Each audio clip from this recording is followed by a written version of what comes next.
Hello and welcome to another episode of Soul Citizens, where we talk to the Star Citizen community about Star Citizen.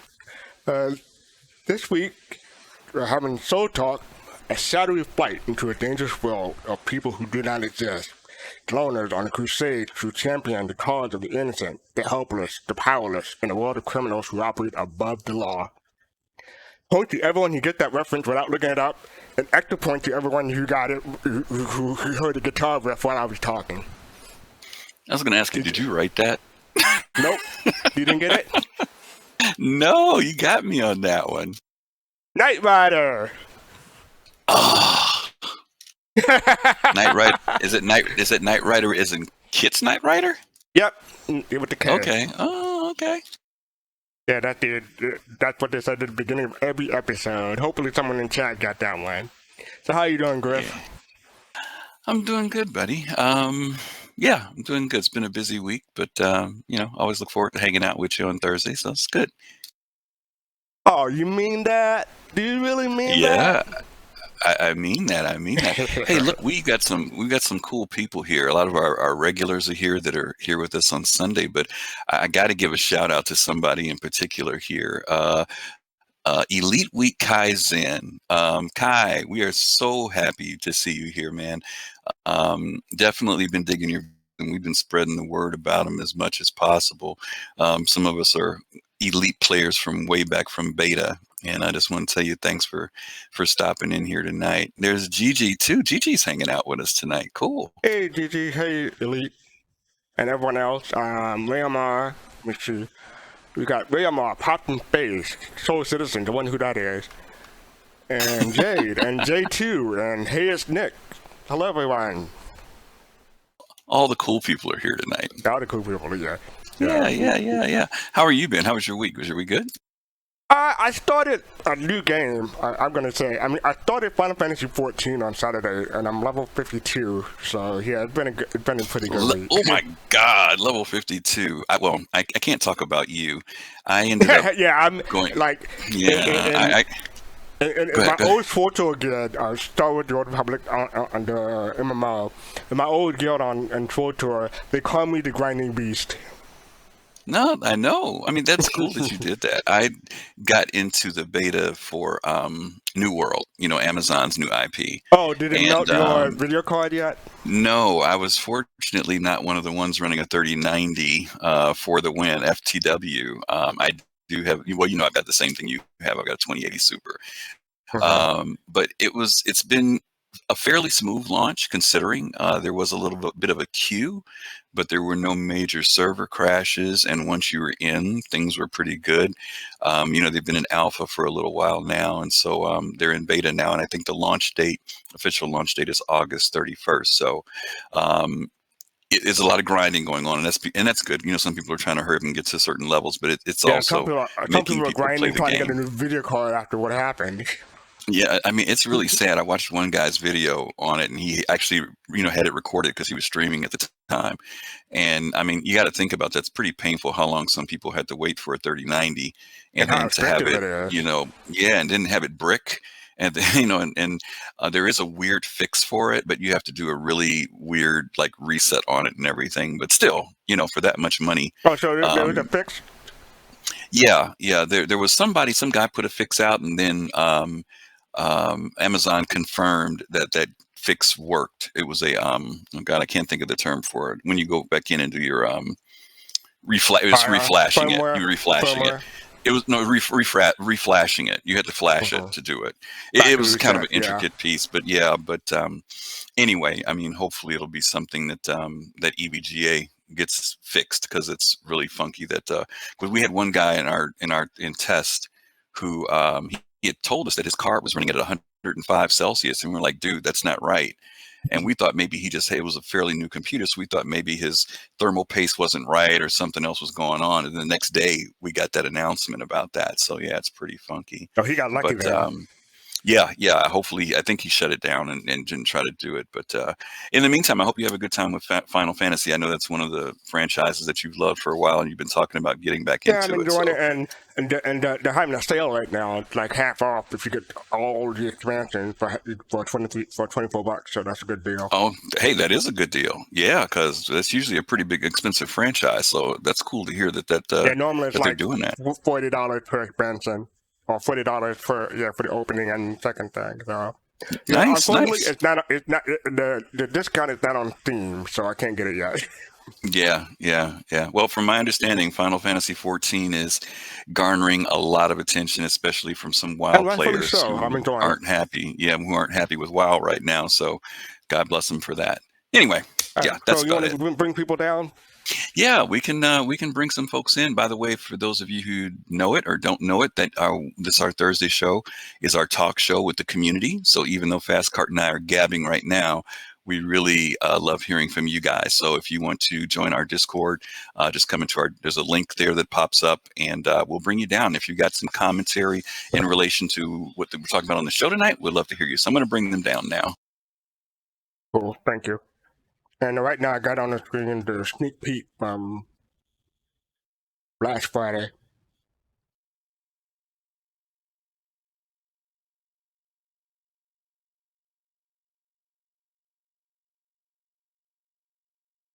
I think I got everybody. You're missing Admiral Kusanagi, and there you go. I got a little bit of delay. Okay. Hey, everybody. Hey, what's happening? Hello. How's everybody doing? Hanging in there. Yeah, Hanging so in there. we've got So- Admiral Kusanagi, Fist to Face, Jade, and Pops joining us tonight. Welcome. And remember, anyone who else wants to come in, just click on the Discord link and we'll pop you down. How have everyone else's week been? Been cool. Okay. Been pretty All good. right. Yeah, it's been good. Cool. So on the screen I have now, or if you're in Discord, you can look at my the screen share. I have the sneak peek from Friday. It's let me put the link in Twitch chat. But it says, "He who holds your hand till the medic comes." I guess that's not the medical table, but some kind of holdover table. So like until you get to a real medical facility. Or that is the medical facility in Grim Mhm. Hex. Oh, okay. Yep, that's it. She hit it on the head. Yep. That's what Jay's been saying every time we see that picture. Yeah. Doesn't look too good. Yeah. Looks like auto parts, ship parts and hoses and and medical bed. Yeah. Not too sanitary. Well, it is real Well, hacks. First time I saw that, I thought they Yeah, were you're G.I. right. Joe figures. What was that, Oh. Kuchinagi? The first time I saw that, I thought there was like a G.I. Joe set. Like I thought Sig was gonna start selling, figures and play sets for toys and stuff. So I get the impression that you guys don't feel you're going to get the best of medical care at Grim Hex. Is that the is being implied? Of course. Steve had it correctly. That's not a medical facility. That's the morgue. Yeah. Oh, yeah, right. yeah, you're right about Body that. bag. Yeah. Yeah. With Might the be body more. on the floor. Wow. Don't feel. Oh yeah, you're right. Okay, I didn't notice that was a body bag down there. I just saw a canvas. I didn't know it was a body bag. Yeah, you're right. You know, Interesting. FC, one of the things I think that's notable about this, though, is that if we remember a few patches back when they first implemented the carts into the game, and people were asking about why in the world do we care about carts? And I think that, we talked about the fact that that's just the tier 0 or tier 1 that leads into other things. And so these medical beds we see here, the one on the left, and then we've seen like the ones that are in or Horizons Hospital right now. They've got wheelchairs, they've got medical tables and everything. I mean, it's all kind of a preliminary thing that leads into that. So it wasn't just about, those carts that we saw a few months back. Yeah, I'm not going to say Heart Lives Matter. I'm not going to do it. Oh God! Mm. Somebody stop him now. Oh, you don't have whammers. You don't have whammers. Yeah, we don't have Whammer unfortunately. here tonight, but that's okay. I got to figure out how to bring him in. But Are yeah, you that was the sneak peek. Are you guys excited about the medical gameplay coming? Absolutely. I am Yeah. excited, Mhm. and but we're not excited about that. It's on screen. You know what that reminds me of? I forget the name of the series on Netflix called, I think it was Alternate Carbine or something like that. Carbon. Alter. Yeah, it's Carbon. Carbon, yeah, Right, Carbon. right. Altered Carbon. So, That's the latest paper Altered guy. Carbon, right? Because it kind of reminds me. You see the body on the floor, and then you see the body on the stretcher or the table, Yeah. and it's I like mean- it kind of reminds me of that being like a sleeve, as they call it Yeah. in the movie. Right. It is a great show too. And you know, when I first got into it, it kept reminding me of EVE Online because of clones. Very I'm the only cool. one, I guess. That's cool. All right. So next up we have a teaser. No. Will Pyro will be the hot topic in CitizenCon 2951. We have a video from Lord Maker's Guide to the Galaxy. It's only 2 minutes. Oh, I got the wrong thing up. No, this is 10 minutes. So let's check that out. If you guys can't hear anything, let me know. Okay.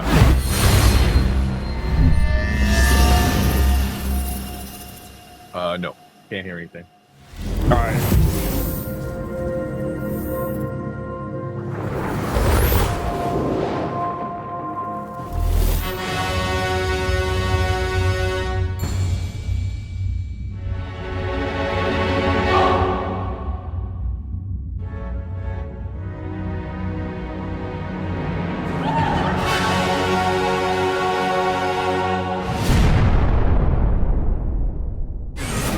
Hello!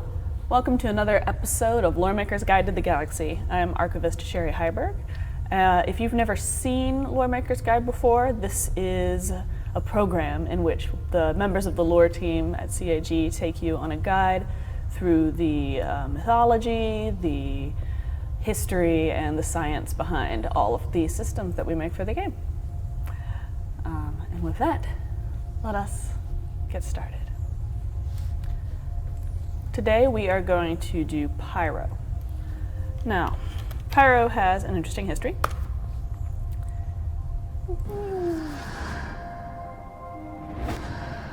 There we go. It's an unclaimed system with a red dwarf at the center, no inhabitable planets, and yet it still has a somewhat sizable population. It is home to smugglers, criminals, pirates, and the brigands of the galaxy. The system, you know, even though it's not very friendly, it's fun for pirates to be in. They like it. They have a good time. They control what's going on. It's pretty nice. However, it is a very dangerous system to be in because of the star at the center being a flare star, which I'll get into in a moment. Firefights are not uncommon. There's no political stability, unlike Spider, which has, Spider's pretty stable. But the pirate settlement in Pyro is known for being a place where you can go and get some shady jobs and maybe get in a good fight if you want to get in a good fight. Anyway, also, 1 second. This system is the basis of a level in Wing Commander. However, the game designers took a little bit of liberty with the design of the system because there is no such thing as a prolonged Nova phase. That is made up. The Nova is an instantaneous event, but I think they thought it would sound a little bit more jazzy for the video game. So, let's get started. This here is Pyro. It is the star at the center of the Pyro system. Like I said, it's a red dwarf, which is an M-class main sequence red star. What a flare star is a star that exhibits unusually violent solar flare activity. Most of the ones that we know of are red dwarf stars. There can be others, but the vast majority that we know of are red dwarfs. And what happens is that the luminosity and the brightness of the star, which are more or less the same thing, engage in such sudden flares of brightness that they can get 10,000 times more powerful than any solar flare that our sun has ever produced. So there are definitely like wicked flames that happen sometimes. Let's put it this way. So the flares are so powerful, you'd get way more than a particularly interesting aurora like we would on our own planet. Flare star Ursa Major increased in brightness 15-fold on 2013 for 3 minutes, and then returned to normal, which is kind of the thing that you'd get here on Pyro. It creates, an incredible amount of X-ray radiation, ultraviolet radiation, anything that would make the development of life completely inimical to what happens in this solar system. Good times. Therefore, you can take it for granted that Pyro 1 is a terrible place to live. It's a blackened little rock. It's very small. It's sort of like Mercury in that it orbits close to the sun and is just totally burned out, and maybe it had a surface at one point, but it certainly doesn't anymore. It's just kind of like this horrible charred little rock floating in space. You're not really going to get anything out of it. Same with the Akiro cluster, or the Akiro cluster, depending on who you're asking. It's just a little cluster of asteroids that chills out here, kind of near the Lagrangian point of Pyro 1. There's nothing much to be found there. People say that the the strip mining has taken everything from the planet. I mean, not the planet, the asteroids. You guys know what I mean. So it's not really worth your time, I would say. Let's go over here to Pyro 2, which is a coreless planet. Now, coreless planets are interesting. It's not that they are hollow, which is a common misconception. It's that they don't have a differentiated metal core. So our planet has a core. It's got a core and then a mantle, and then with crust, it's different layers. So if you slice the planet open, it would look like a really cool layer cake. But if you slice Pyro 2 open, it would just be an undifferentiated mass, sort of like a cake with no layers. A pound cake. School.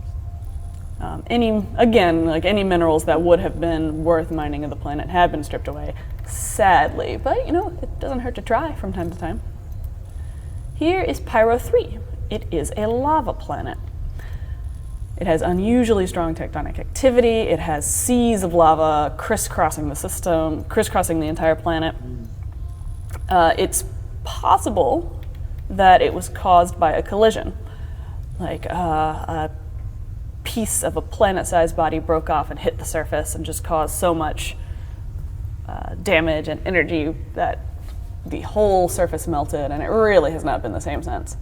Now, the reason that we think that this is probably what happened is because of what happened to its neighbor, Pyro 4, which used to be a planet. It's going to be our Mustafar. Just kind of chilling out, having its own regular orbit until a planet-sized body hit it, and it was knocked out into this totally ridiculous orbit, and it is slowly settling into the orbit of Pyro 5, which is all the way over here, so we're going to have to adjust that later.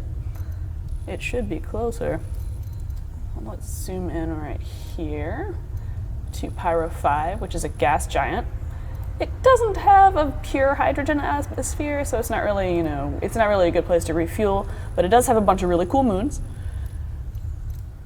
All are named after various concepts that are related to fire, like Vatra and Ver and Rior, Ignis, and Pyro, and Fuego. Yeah, that's an easy one. None of them are inhabitable. All of them are decently hot. They kind of vacillate between hot and cold, really, because they're far enough away from the star that they should be pretty cold. But the solar flares do reach all the way out to this point sometimes, and that doesn't really make it a very good place to park your ship, because you never know when a solar flare will hit. And let's see here. Here's the last planet in the system, Pyro 6. Now, Pyro 6 isn't interesting because it's a little planet on the outskirts of the system. It is interesting because of what is around it, which is Ruin Station, the home to all piracy in Pyro. This is the base that is always under contention for who is the true ruler. Usually a couple of gangs kind of go back and forth between who's the one in charge and who's the one who's fighting to be in charge. There's a nice little bar on it where you can go that's more or less stable, but you know, you're going to get the occasional bar fight there. It was once a Gold Horizon terraforming platform.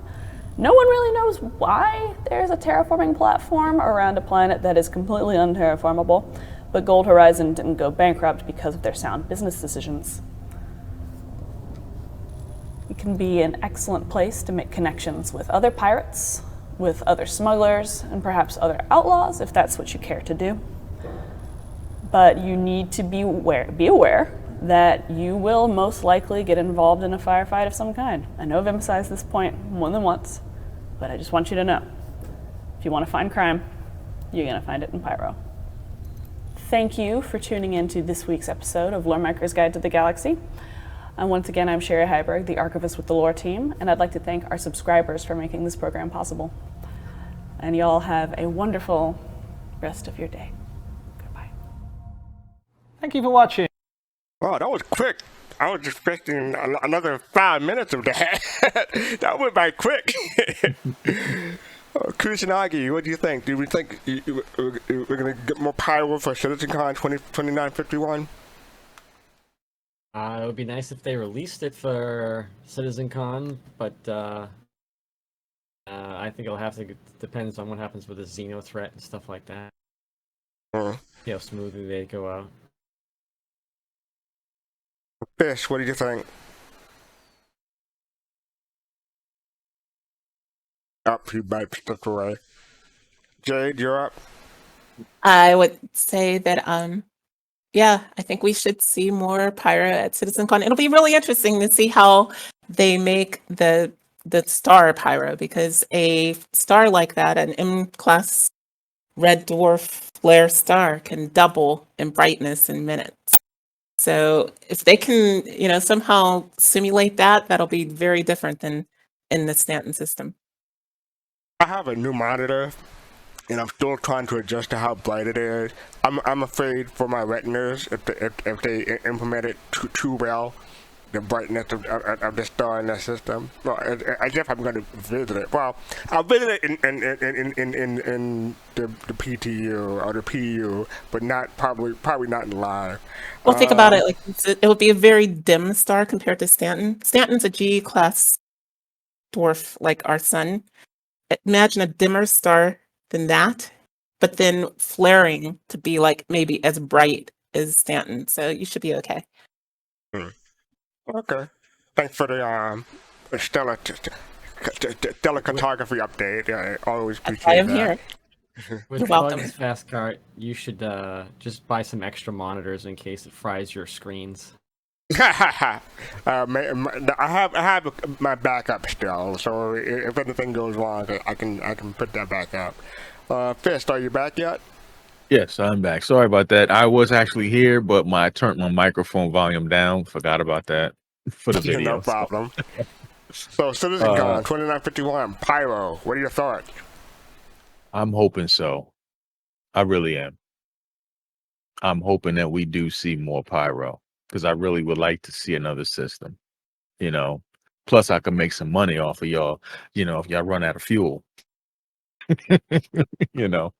You gonna charge me? Really? I thought we were good, man.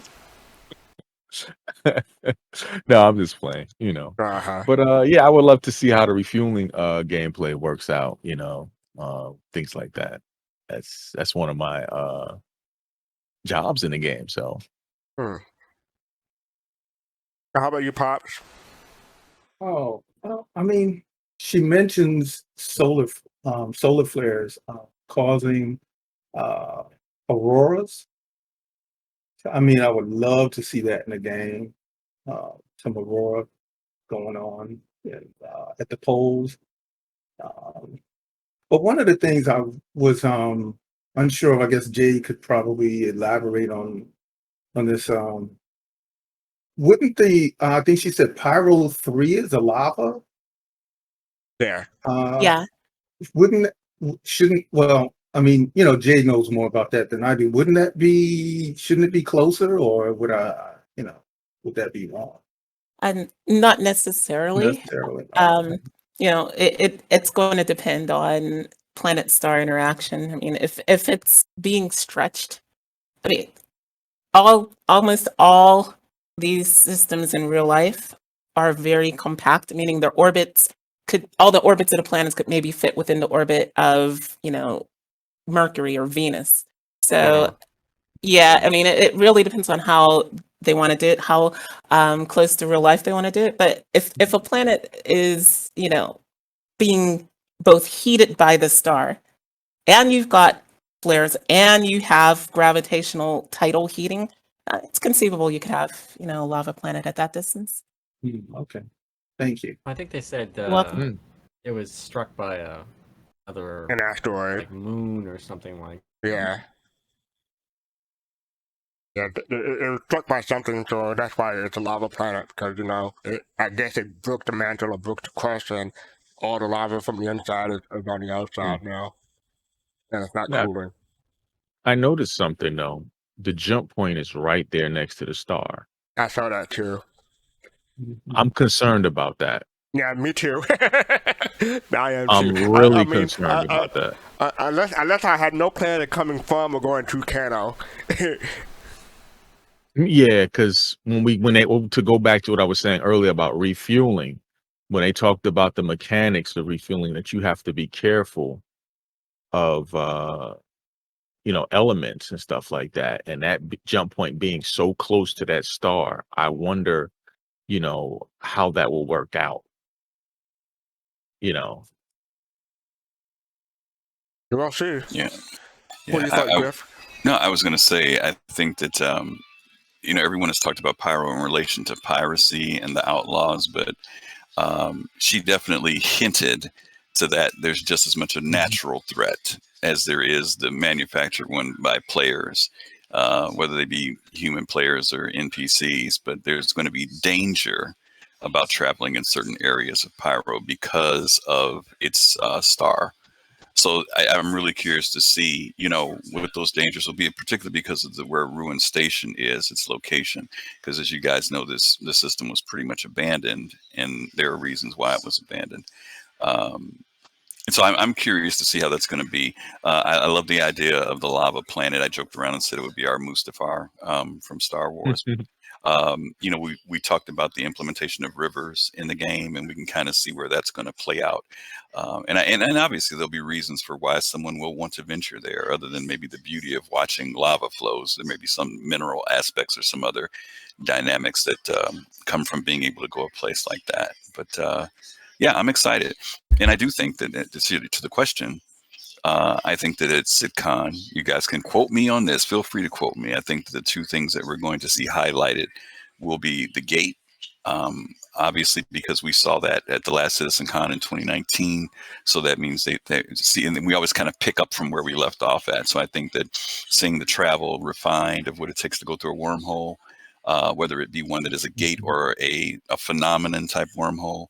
And then I think that we will see Pyro, just because I know that they've been working on the planets and moons for a while now. They're already working on Nyx, and I think that'll be our introduction to it. Not that we're going to get it.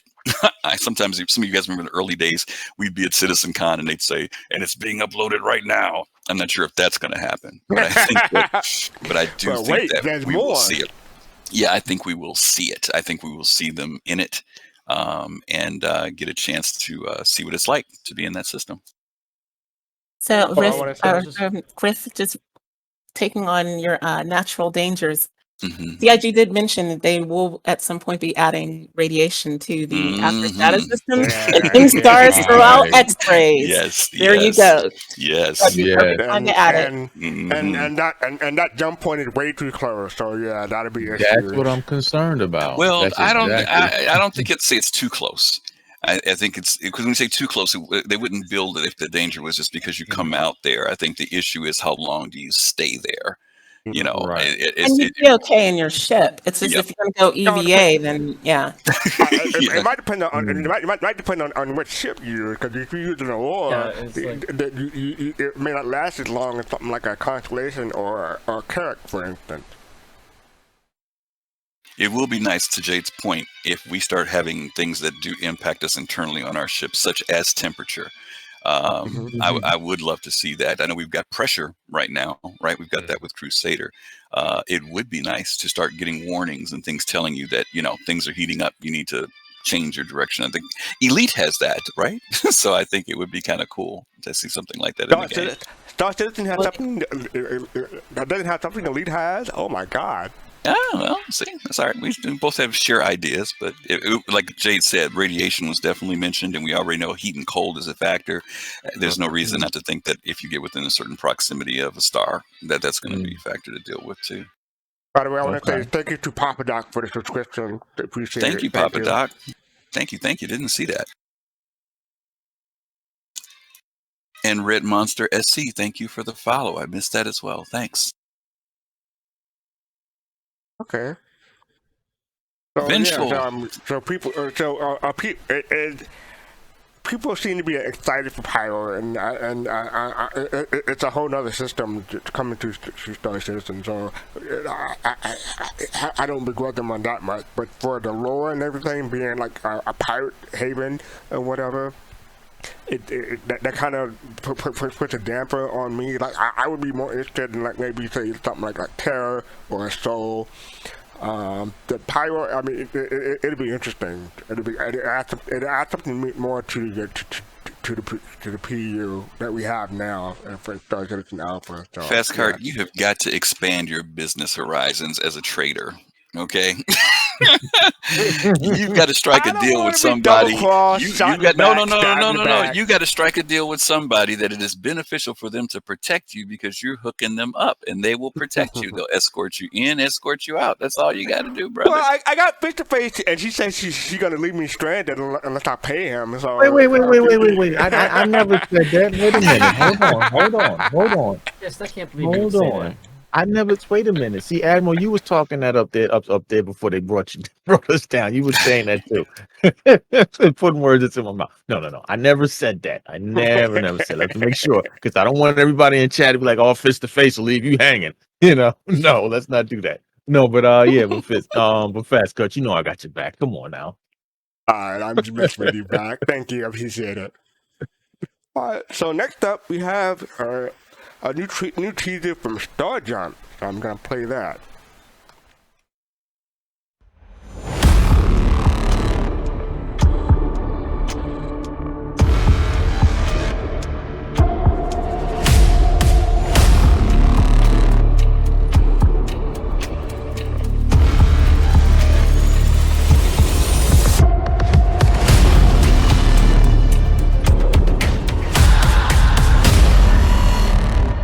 Coming soon. So yeah, that was put out like yesterday. That just came out yesterday. And I don't know if anyone been following StarJump, but he puts out some pretty good content. I'm looking forward to it. Yeah. Jade, are you a fan of StarJump? Do you watch this stuff? Absolutely. Yeah, definitely one of the new really high quality content creators. So yeah. Fist, how about you? Oh, definitely. Come on now. I use this stuff in our videos. Okay. I'm definitely Okay. showing them. Of course. Ender, Cool. Grim, and now Starlet. Yeah. We were talking to congratulating starting on her becoming an addition to StarJump yesterday on Yacht Club. and Oh, everything. she was on Yeah. Yacht Club yesterday. Cool. Well, she wasn't like per se like she was in the disc. She Oh, was okay. he was right. Yeah. And yeah, so definitely, yeah. Oh, you know it. I'm really excited. I'm curious to know what this is going to be about though. Pop, so you're the same? Because Oh you make yeah, videos together. yeah. But I am just wondering if he's hinting to PO with this station. Hinting at what? He's hinting PO, at Port PO, Port Hour. Oh, okay. Oh, okay. We're all hearing that it's supposed to go away, and maybe maybe he's hinting at this is going to be a replacement. Just one. I don't know if he's got that much pull. He doesn't work for I was CIG. gonna say. Yeah, no, I'm just wondering if he's trying to, Maybe he's throwing him an idea. Is that what you're saying? Maybe he's throwing him an idea. Yeah, just kind of possible out there a little bit. And Admiral Krishnagi, what are your thoughts? I think they make great stuff, but if I can't wait to see the next one. But if they actually released a Avengers trailer in a similar manner, I would have thrown my popcorn at the screen. I'm waiting for more.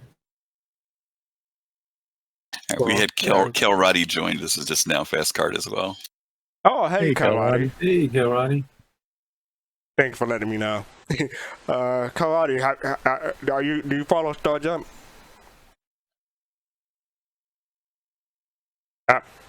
No, there? maybe he's away from the mic. He's here, but he might be away from the mic. Okay.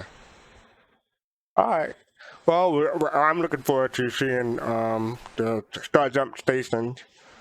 Hopefully I don't know how soon, when it's going to come out, but hopefully it's soon, instead of like soon TM soon. I don't want soon TM soon. Kaladi, you back. There he is. Maybe. I saw him light up. Alright. So next up we have... Whoa. Jade, you see what happens? See how he forgot about me? Yeah. He just left me completely out. Didn't even ask what did I think of it. You know why? Yeah, Because most of these are your ideas, so I'm like...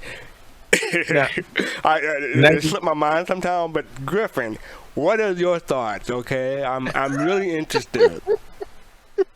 Please share. Come on, Griff. Come on. Okay, I'll give you my long speech. It was good. Okay, we can go on to the next thing. All right. So we have the Star Citizen Live mood lighting from last Friday. Gonna pull that up and hit play. And did everyone watch the Star Citizen Live from last week? Yeah, guys, we're not going to listen to this because you guys know this was an hour-long program, but did you guys get a chance to watch it? Yes. Yeah. Actually, I did. Yeah, I actually watched it. I'm sorry, I don't know what that was. My ear. And I was Colorado. Oh, okay. I'm sorry. Oh, all right. But yeah, it was nice. I mean, I like it, but like we were talking, me and my dad were talking, and we also discussed this with Jade as well. We were kind of like, well, we're in the 29th century, right? So 30th. 30th. Oh, 30th. Sorry, apologies. So if we're that far ahead, why do we have light switches? Because Alexa got broke and you can't use it in the future. That's what I was trying to understand. I mean, we have Google, we have Alexa. I mean, even before that, you had what was it? Crestron. You had Crestron. I mean, you gotta remember, some people can't afford Alexa or Google or something. They gotta do it the old-fashioned way. Some people are just broke. Yeah, this actually does present a good question. I mean, I know we all saw this, and for those of you who all didn't know, the title of this show was Mood Lighting, and they were showing how the process of how they illuminate a room, and they took it to the level of actually trying to set mood using colors, kind of like what we would do for RGB lighting these days. and yeah, there's some obviously some questions about the practicality of what we're saying. But let me ask a question to everybody who's in the room, and whoever wants to answer can jump in. Is this too much? You know, when we see the lighting people working on this, is this something that we say, you know, who cares if you can dim the lights on and off? Or is it a situation where people say, wow, that's cool. I'm happy that I can do that in my hab. Where's the balance going to be? Because there are people on both sides in the community. You know, sometimes people see something like this and say, we need some game mechanics, not light switches on the wall. And then there are other people who get really excited because they see this and they start thinking about when they build their place or when they move into their hab, that they can invite people over and see this cool stuff. So anybody want to give me some ideas on pros and cons on this? No, I think you touched on it. When we get to build our own homes, I definitely want, light switches, dimmers. You have, your org meetings, at your place, you have people over, have a party. The game is going to offer more than just cargo mining. I mean, it's going to be a big social aspect of it, and lighting is, music and all of that plays a big part in that. I just would have hoped they could tie in. I don't know how hard it would be. I just hope they'd be able to tie in VoIP into the lighting control. Lights Yes. on. Let me ask Jade a question, because Jade did present a good question about this in the sense of the practicality of it being in the future. And Jade, I pictured what I would hope they would do is maybe do something that allows you to program the room the way you want it to be, but that they would do more of a motion control. You know what I mean? You come in the room and stuff comes on.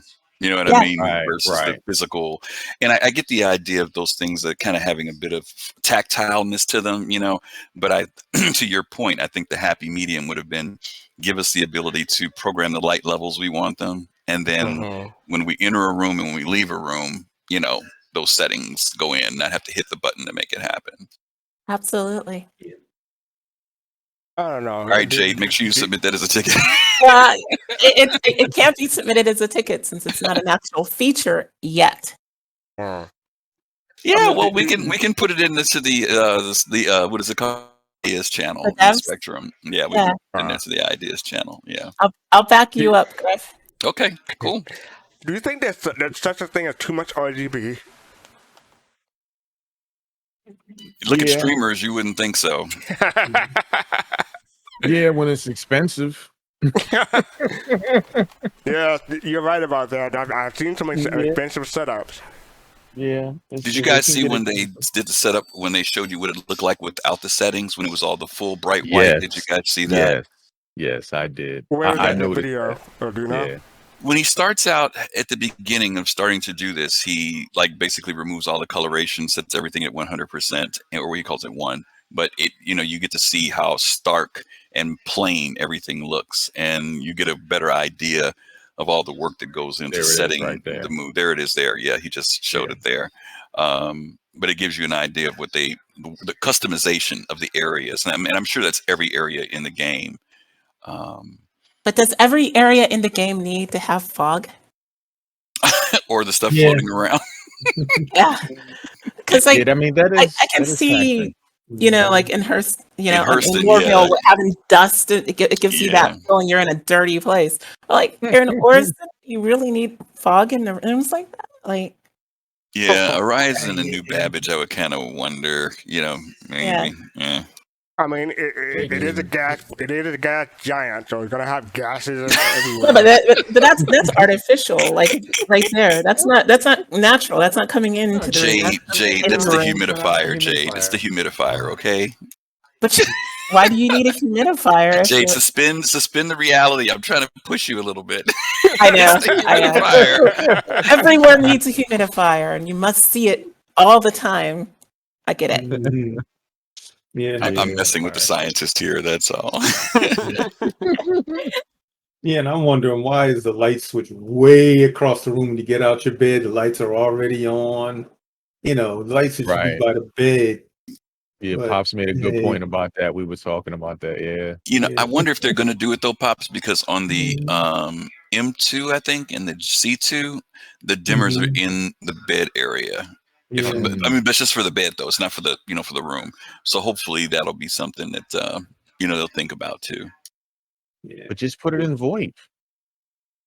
See, the problem with VoIP is though, because people's VoIP can be kind of funky. Have you ever tried to like do Alexa and tell it to turn stuff on and off? Yeah, You know, well, I know what you mean. it might be. It'd be cool if they could make it It work. would I be agree. that's what I mean. If it can work, I know it's a lot of programming in that, but but if they could, it would be cool. Technically, we do have. I think they have said that they wanted to have some kind of voice activated in your mobile glass. I'm not sure if that's still on the table or that just someone making a joke. Or I think someone said it one time, but I haven't heard anything about it since. I can see Fist to Face now. He'll set up his room sexy, and all the red lights come on and everything, and he'll be straight. So and have oh man. Oh my goodness! All And right, have a song that you made playing in the background. the music come on. Well, I actually, what is kind of funny? That song just popped into my head because you see it all the time in the movies. Where you see the red heart shaped bed coming around on the lake. Yeah, and I'm trying to remember that song. It's in my head. I know it's I've been really trying, baby. Oh, I can't sing. Oh Lord, please. no! But let's get it on. Oh my goodness! Let's get it. That's it. Here comes the copyright strike. There we go.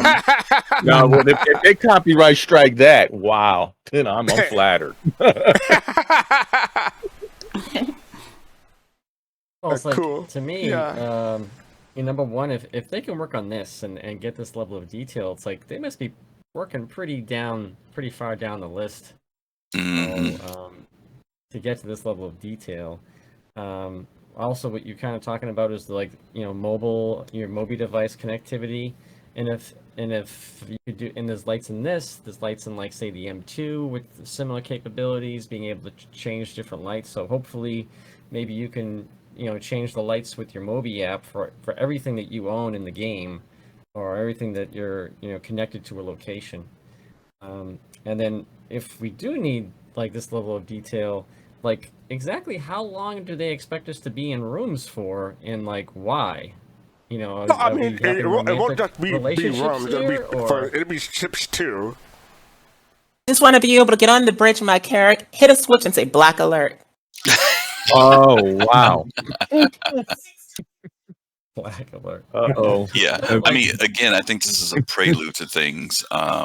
And to your point, Admiral, right now, HABs. In fact, there's a change coming up to HABs in the near future.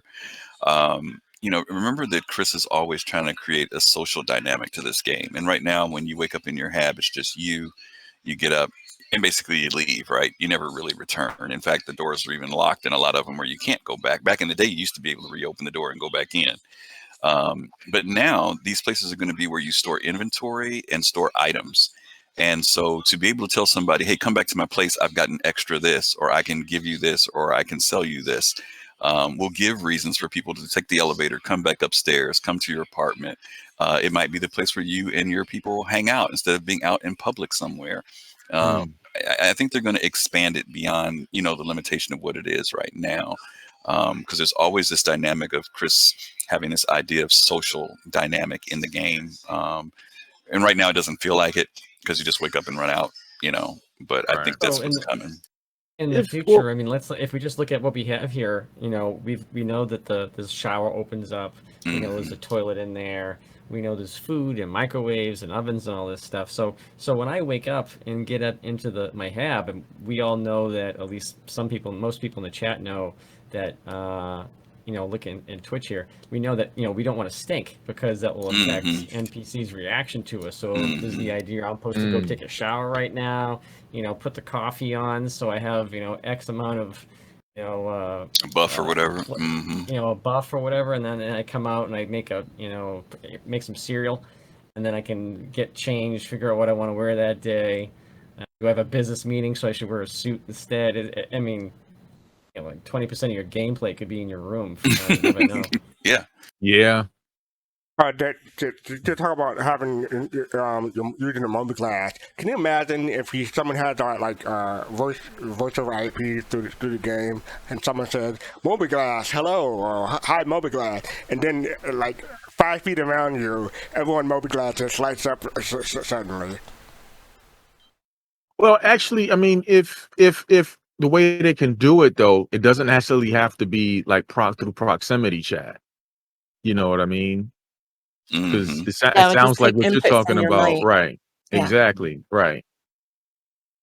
I mean, I'm not going to do the command because I don't want anyone's phone going off and who's watching this. But you know, like in real life, that's how it happened. Thank you, Raymond. I think it'll be funny, but yeah, we'll see I think. if they'll implement it that way.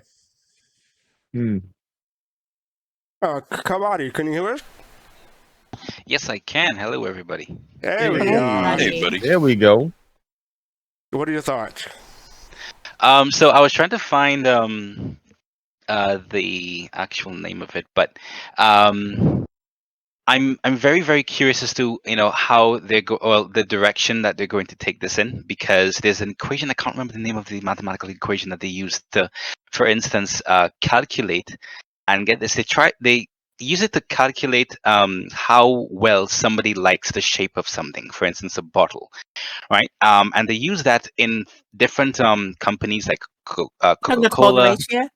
Sorry. You talking about the golden ratio?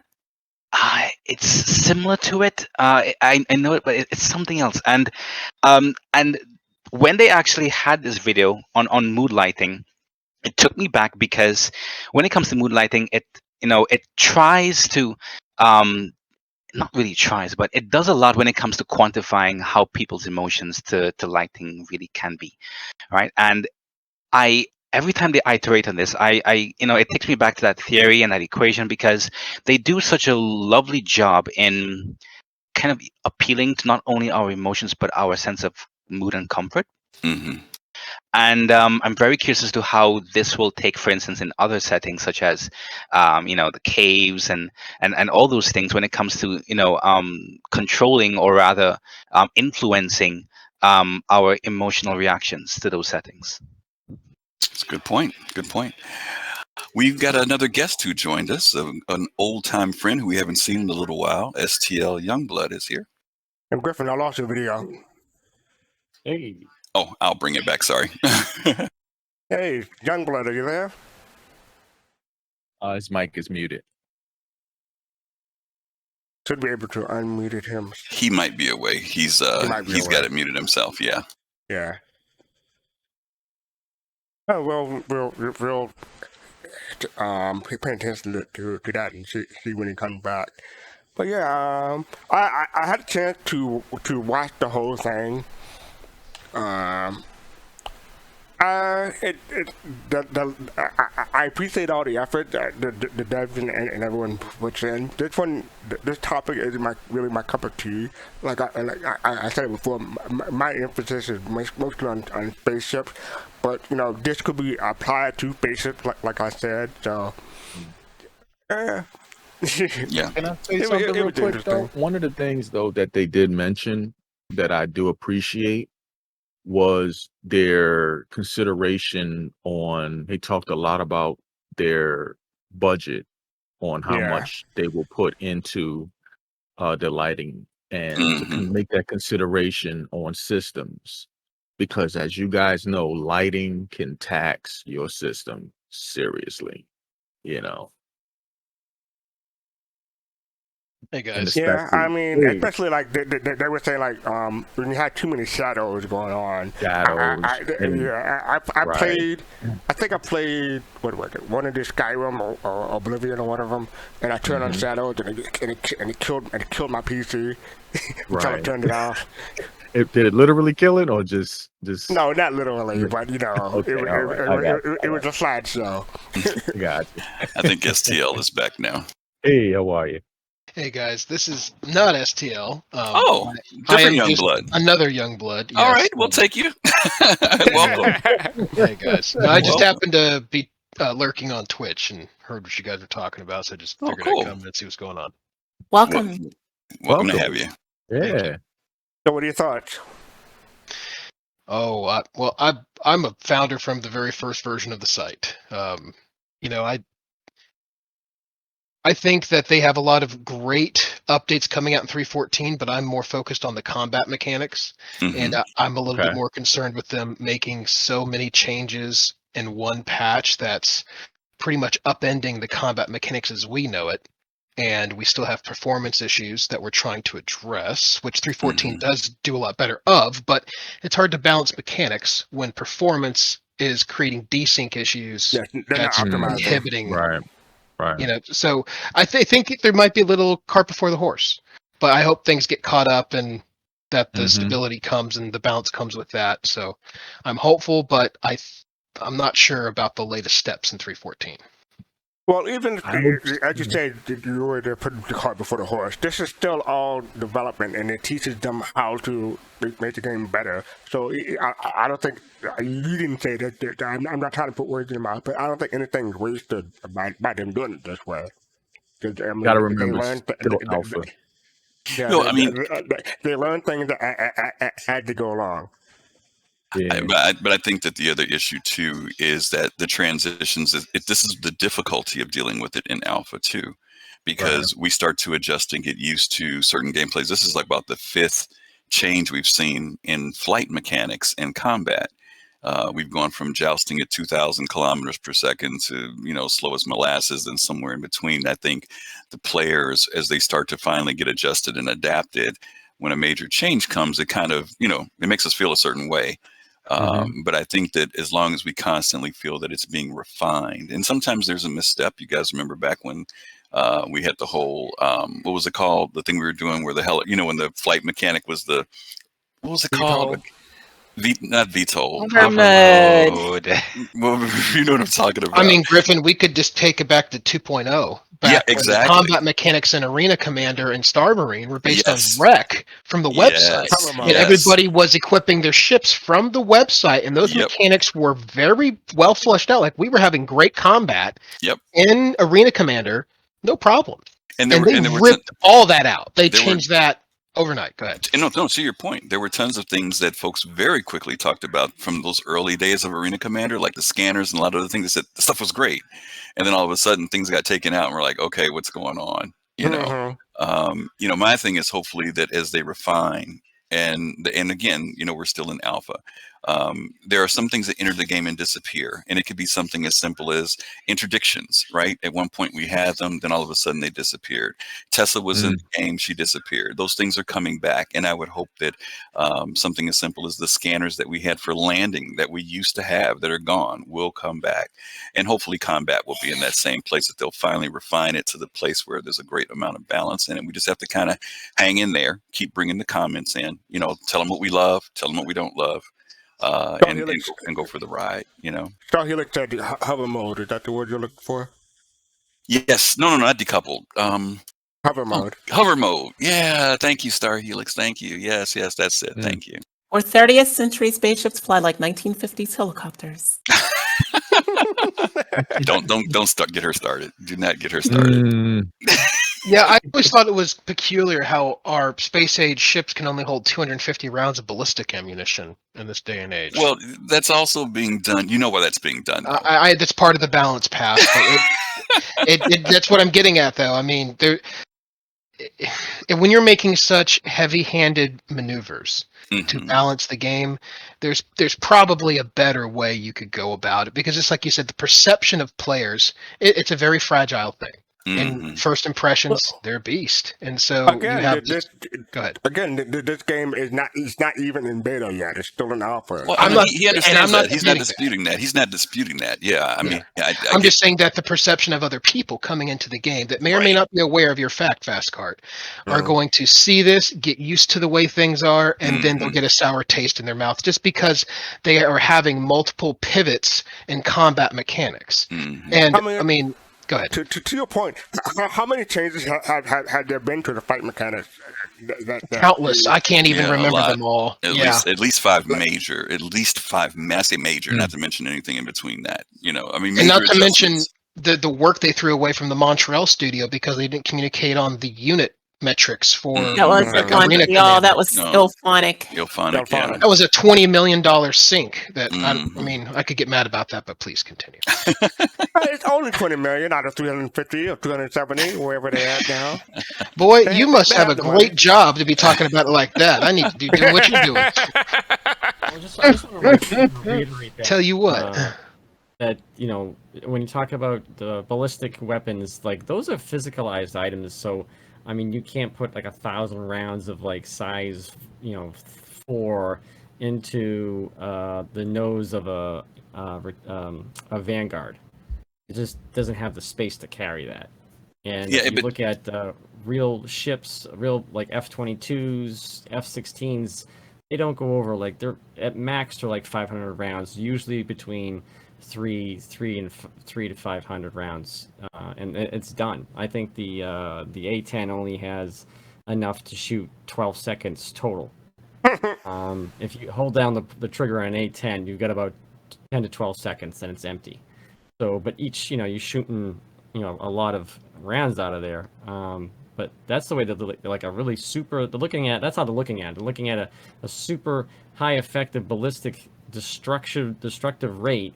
But if they're going to physicalize ammo, then it's only going to be so much. That's why a light fighter only has so much, because there's only so much space in there that it has to share space with, with electronics and shield systems and thrusters and everything else. Well, Admiral, do you know the design that they're going with on the weapons? Because they've talked about it in SC Live.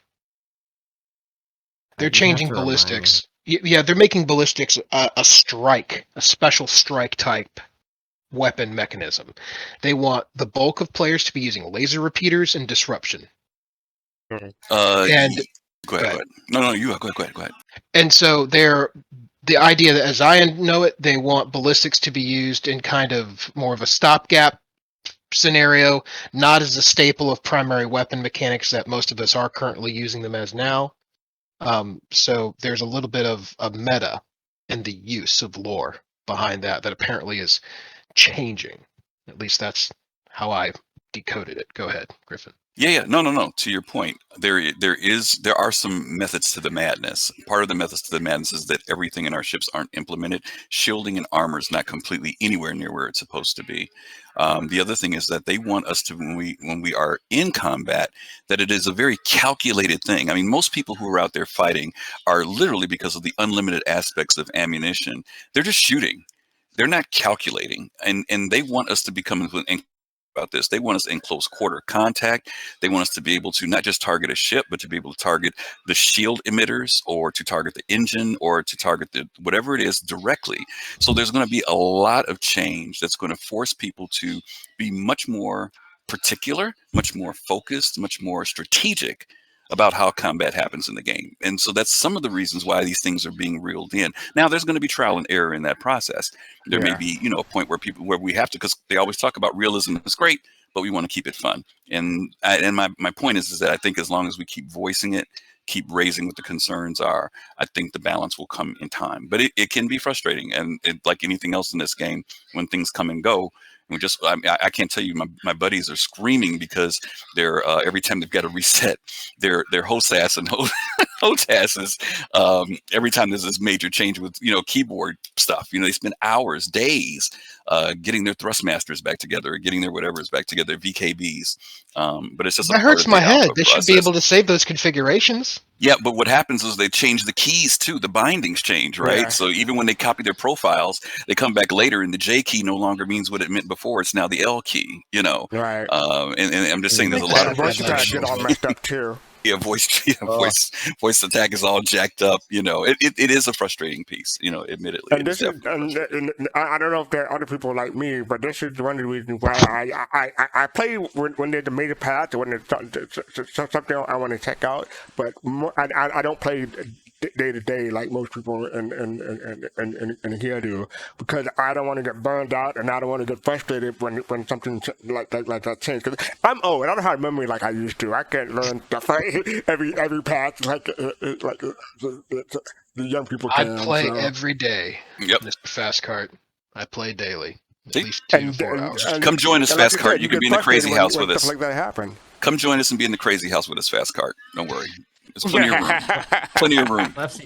See, that's why I don't play the PTU anymore. You know, because I'm working with the keys that are locked in for quite a while, and the bugs that are pretty much, you know, not squeaky clean, but it's a fairly decent build.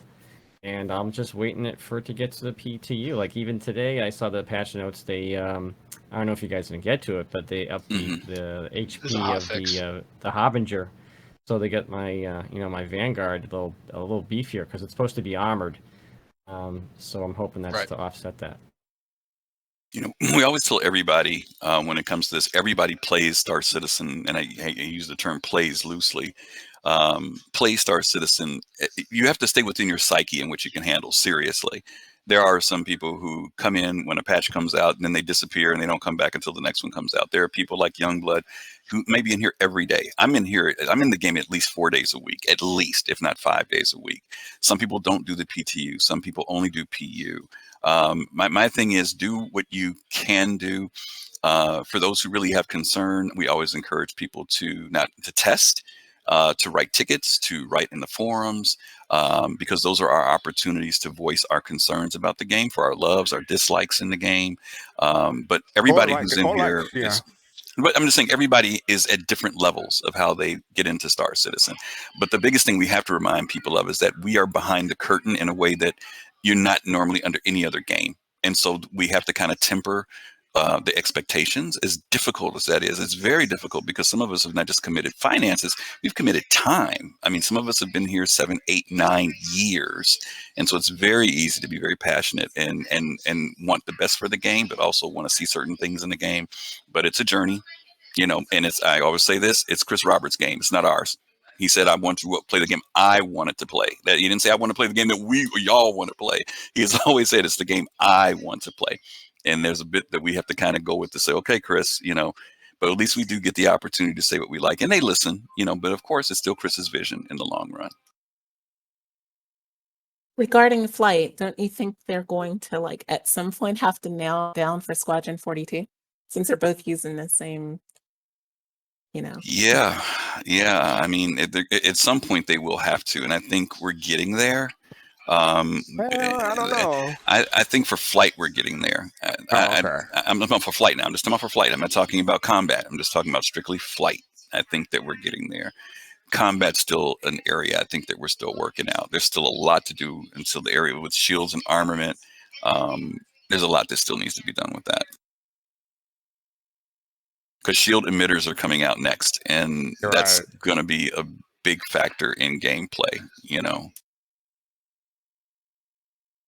Hey, anyway, don't promise me anything that you can't fulfill, Raymar. I'm watching you.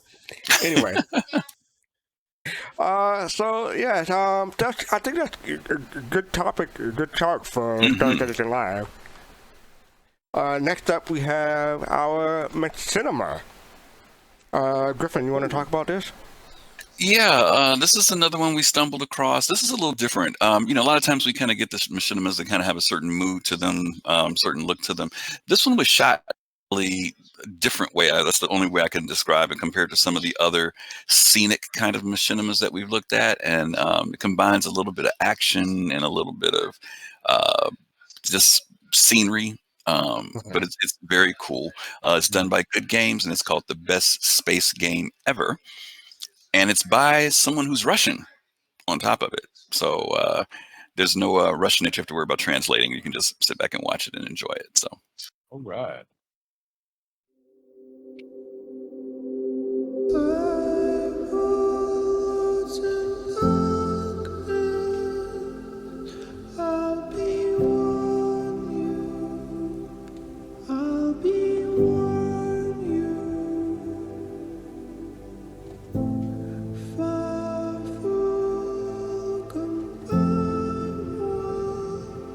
See you storms.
Op Chief and Ryuka, thank you for the follow and thank you for the sub. Appreciate that.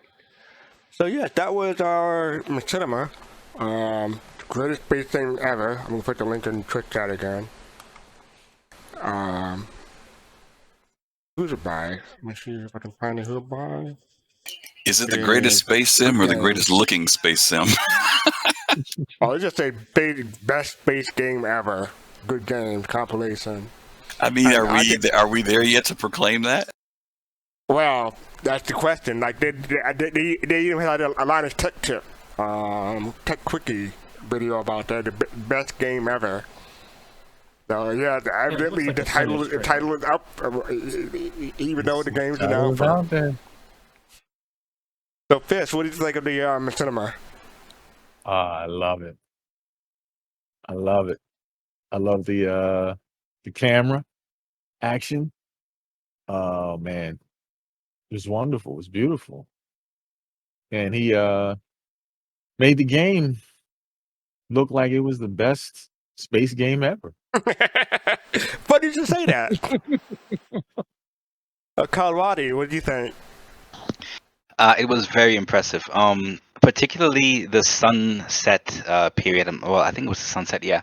And it something struck me because it was a discussion that I was having with someone else with regards to, I guess it's a trigger word when it comes to Star Citizen, ray tracing. Because a lot of the time when we talk about ray tracing, we talk about it on the player standpoint, where we don't need it right now and such. But the topic that I was having with him came about, and this also has to do with the mood lighting, and more so when watching this video, it got to me on the dev standpoint. What do you guys think about the feasibility of ray tracing coming in to speed up the development? Because, for instance, of course, Vulkan will Yeah, I was gonna support bring it. that up. Yeah. And of course, I mean, I'm not expecting them to prioritize right now, obviously, but let's say they have a functional framework, functional Vulkan API being integrated into the game. About the feasibility of ray tracing coming into the game to not really, more so at least in the beginning, benefit players, but benefit the speed of development for development. Because I remember it was a couple ISCs ago where we saw this guy who was, he was optimizing the lighting and such for a cave, and I'm imagining someone finishing the lighting on a cave, and their supervisor is like, "Okay, great job. You have about a couple 100,000 more caves to do. So yeah, just get on with it." And this video, it was extremely impressive, but it just struck that conversation that I had with him once again. Cool. Jade, what do you think? Well, just to Karate's point, I am all for it. If that will allow them to not have to like hand do, like you said, like every cave or every, sort of bespoke lighting that you would get from a ray tracing type of thing. Yeah, I would be all for that if that speeds up development. As far as this video, I'm almost hesitant to call it machinima because like I'm thinking machinima usually tells a story, whereas this is more like a video showcase of the game. It's amazing. Perfect blend of time lapse, slow motion shots with like fast action shots, ship combat, people on foot, formation flying, low flying. It's great. I love it. Ops? Yeah, I think it had a lot of. I mean, obviously, it had a lot of good, really good shots. It covered a lot of areas, like Jade said, low, high. I mean, I don't think that it would be enough for me to come into the game, but it would definitely spark my interest because it has a lot of mood to it. It shows you a lot of aspects of Star Citizen, so it is definitely a jumping off point video. Definitely. Yeah, this could be the new Imagine trailer. I don't know if you guys remember that from Well, I mean, the Imagine trailer was like 2015, so it's kind of dated now. But yeah, Youngblood, what are your thoughts? Maybe he's not here. There he is. No, I'm here. I'm actually I'm a web developer, and I build interactive motion graphics like this. So I think it's telling a story that's incomplete, and it's first of all, it's extremely strong visually, and I think what Jade said about the story is right on.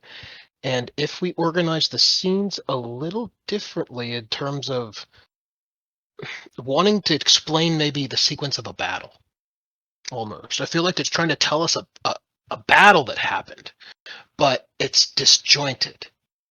But the visuals are great. I want to know more about it. I'm interested in it. Even as it is, I still want to know more. But Okay. I feel like there's something there. It's not quite organized. But I like Well, it. it is a compilation, so he probably Maybe that's has it. to, Yeah. I'm trying to, make a puzzle out of it. I'm trying to make sense of it. So that's just me trying to be critical. But it's great. I think great they footage. succeeded then, because they're making you interested in checking it out. Yeah, absolutely. It looks, Kusanagi, to what are me, your it looks thoughts? like a finished. Well, it looks like a finished game. Really, it looks like, hey, check out this finished game. That doesn't look like an alpha to me. We put alpha and game together all the time now.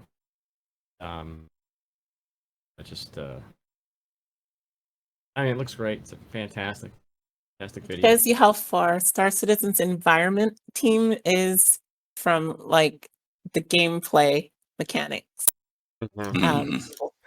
Jay, did you see that a second ago? Did you see how much amazing fog they had in Yeah. that cave? Uh-huh. It was amazing. Yeah. And this was made by community assets and art, correct? Yeah, this is all done by community. And to everybody's point, Youngblood, I was kind of thinking along the same lines you were when I watched this the second time. It was almost like there was some type of story going on, just because of the way some of the shots were formed, particularly with the helmet with the horns. Kind of Right. the second time I watched What's it, he about? Yeah, Exactly. it was kind of neat. But to Jade's opening point, this is more of a compilation more than it is a machinima, but you could see how they could have went that way of storytelling with it. And I think that's maybe why it caught my eye, because most of the ones that we see when they're compilations are just beauty shots, right?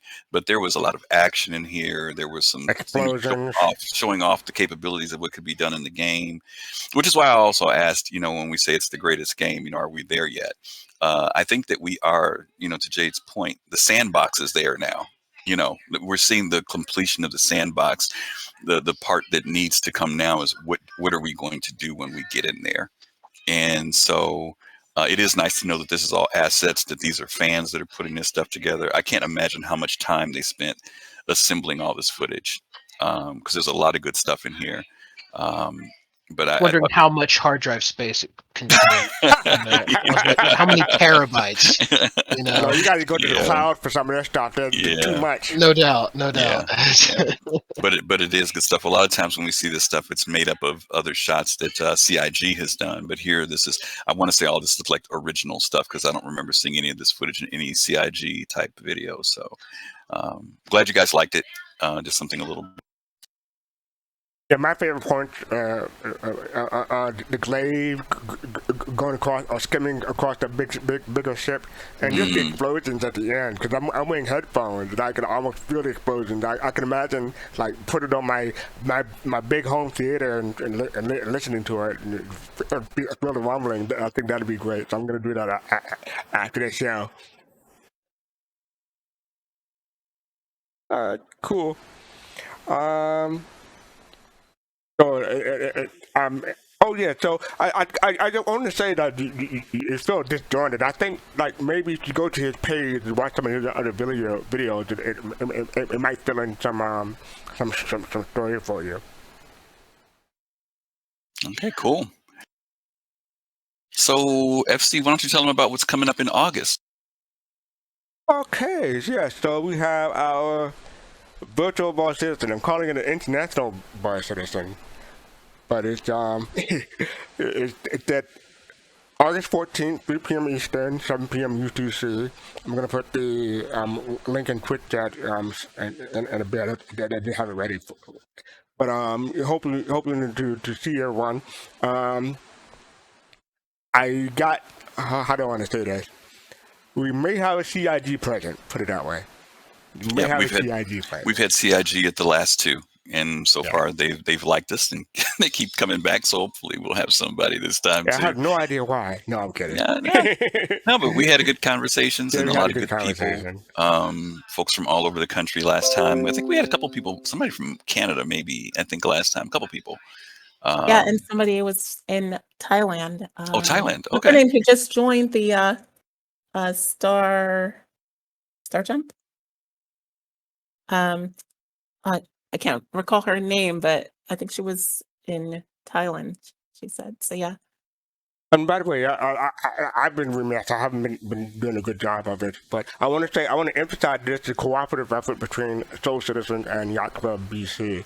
So check those guys out and give them support. So without them, this will be a lot harder to do. So I appreciate them. I definitely want to give them consideration.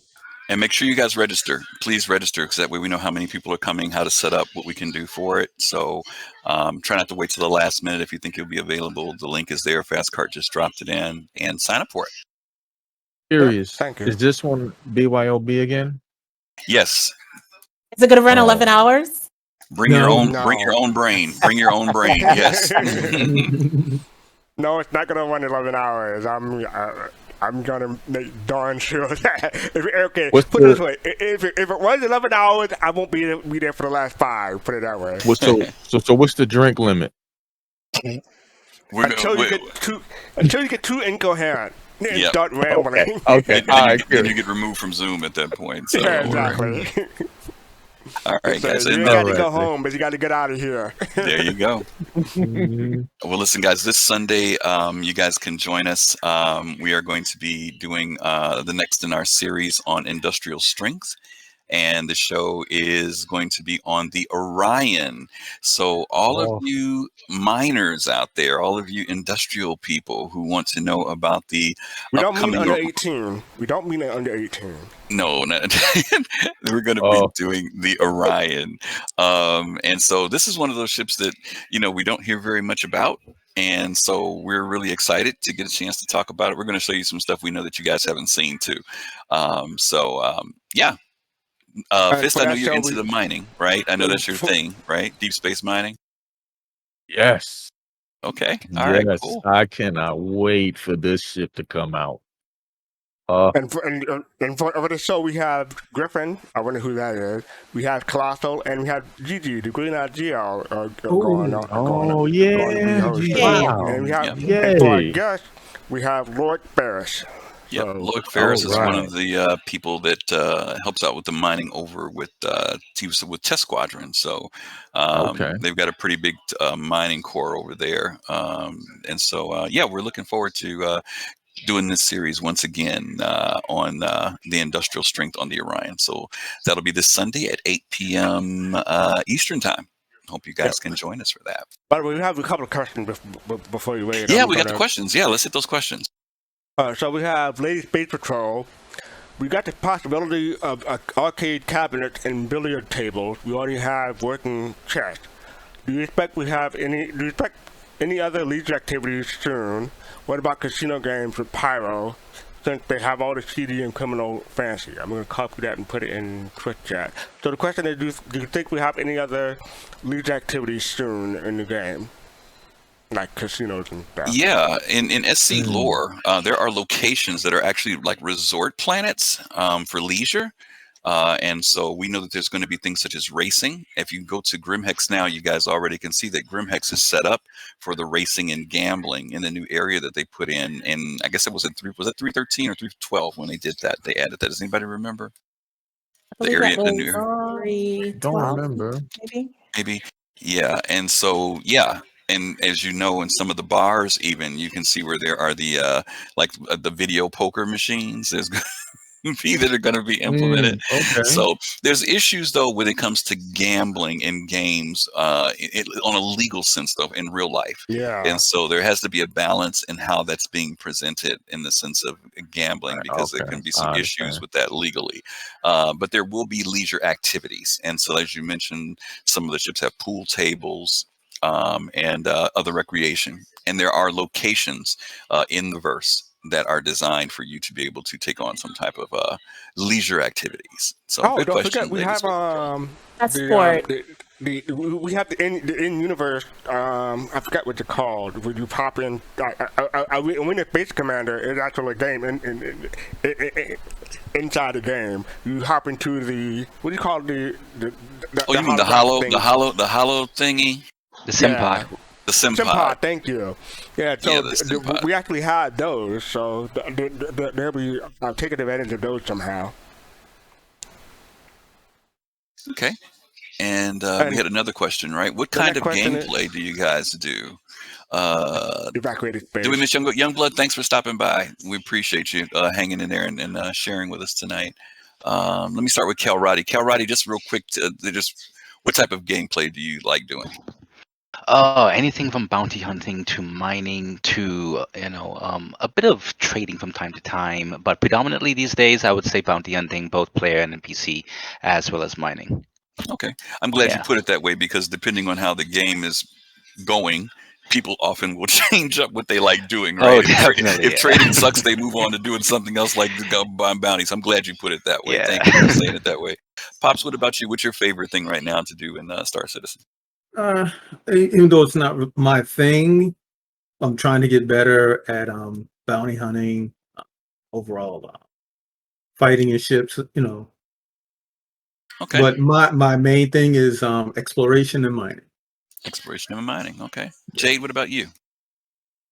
At the moment, it's probably bounty hunting or mining, but also preparing, doing things for racing, Bad Token, Daymore Rally, that type of stuff I've been involved with in the past and hope to be again in the future. So yeah.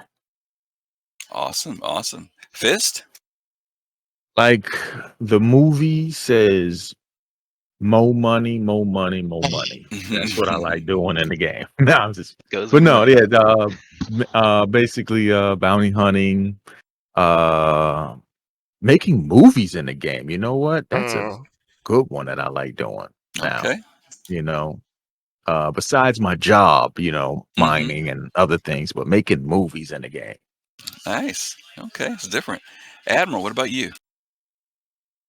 I have to say, mining and bounty hunting and just checking out the different components for ships and land vehicles. There was a big push lately. I was just trying to figure out what type of zero components, which are land vehicle components on the rating anyways, that can update the ships we have. And I was going around, there's only one or two updates that you can actually do. I was a little disappointed. I'm hoping 3.14 actually has a lot of updates for that. But yeah, looking forward to just different stuff. They're trying to get some more, hopefully Soul Citizens can get some more larger activities together and take down some locations, create some trouble. Okay. FC, what about you? What's going to be your mainstay in Star Citizen? My main thing gonna be I'm gonna be a space pimp. I'm gonna have a pink Cadillac. I'm gonna have my Stacey Adams. I'm gonna have my fur coat. Looking cool. Diamond in the back with the sunroof top. No, I'm gonna be a look like marketeer. I'm gonna be manufacturing and selling stuff.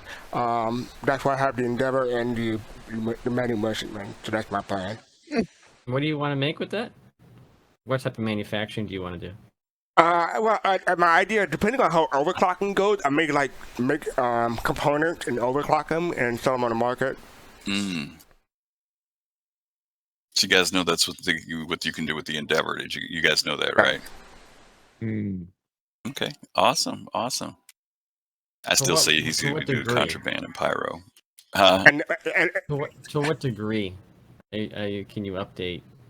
They haven't stuff told like us. that? They just implied the fact that you'll be able to, like, someone can bring in weapons and things like that, and you can do some form of upgrading to them. You know, And bumping that them was up. like 4 or 5 years ago. Mm-hmm. Weapons Yep. and components, they And said. components. Yes. Yeah. Thank you, Jade. Yep. Absolutely.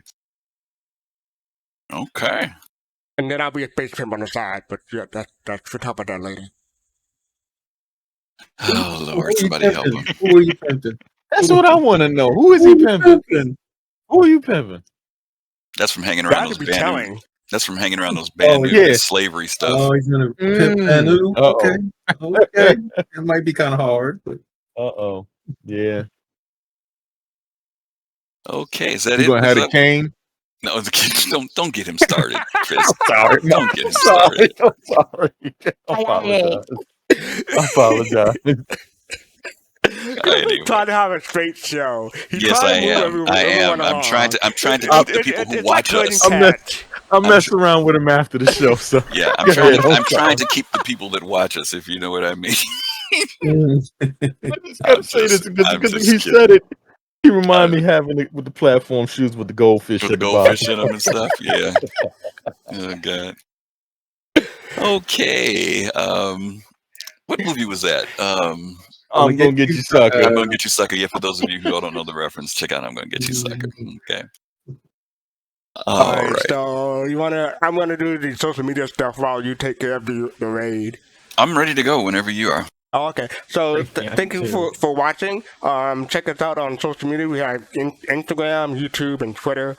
Check out our merch. We have mouse pad, cups, and t-shirt. I'm not wearing t-shirt at the moment, but it's a nice shirt. Thank everyone for watching. Thank you for joining us. Edmund Krishnagi, Face to Face, Jade, Colorado, Pop and Face, Youngblood, and Griffin Gaming. We finally have your beautiful face on the screen with me. Thank you for joining us. So peace, love, and soul.